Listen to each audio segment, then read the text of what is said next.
Hello guys, আমি মোহাম্মদ আতিকুল ইসলাম। এখন আমি আপনাদেরকে যে দৃশ্যটি দেখাবো, এ দৃশ্যটি অন্য কোনো জায়গার না।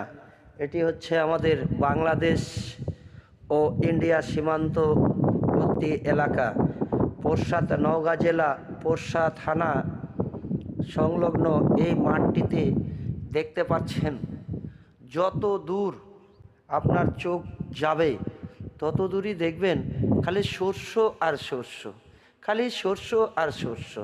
এত শস্য হয় আমাদের এই অত্র এলাকায়। জানি আপনারা এই দৃশ্যটিকে খুব ভালো চোখে দেখবেন না, আর যদি ভালো চোখে দেখে থাকেন তাহলে অনেক অনেক বেশি করে লাইক, কমেন্ট, শেয়ার করবেন। আমরা কিন্তু ভিউ ব্যবসায়িক ন, আমরা হচ্ছি সাধারণ ছোটোখাটো টিকটকার আর ইউটিউবার। আমরা চাই, এখন আমরা ইউটিউবার হতে পারিনি, আমরা চাচ্ছি আপনাদের সহযোগিতায় আমরা যেন এগিয়ে যেতে পারি। আপনারা বেশি বেশি লাইক, কমেন্ট, শেয়ার করবেন।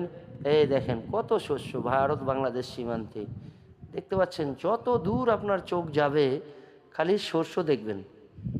এতই সরিষা, জানি না কত হাজার হাজার বিঘা সরিষা ফেলা আছে আমাদের এখান থেকে। আমি যদি আমার বাড়ি পর্যন্ত যাই তা আমার কম করে হলেও 1 ঘন্টার পথ।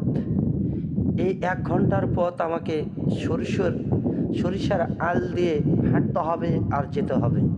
1 ঘন্টার পথ, ম্যাক্সিমাম প্রায় কিলো 3 কিলো, 2.5 থেকে 3 কিলো। এই দেখেন আমাদের গ্রাম, দেখতেই পারবেন না দর্শক, দেখতে পাচ্ছেন আমাদের গ্রামটা কত দূর, কত দূর আমাদের গ্রাম, অনেক দূর। ওই দেখেন, দেখাই যাবে না আমাদের গ্রাম, অথচ এখান থেকে ইন্ডিয়াকে আপনি সহজেই দেখতে পারবেন। এই দেখেন ইন্ডিয়া, এই দেখেন কত কাছে ইন্ডিয়া, এই দেখেন, দেখতেই পাচ্ছেন কত কাছে ইন্ডিয়া, অথচ আমাদের বাংলাদেশকে দেখা যায় না।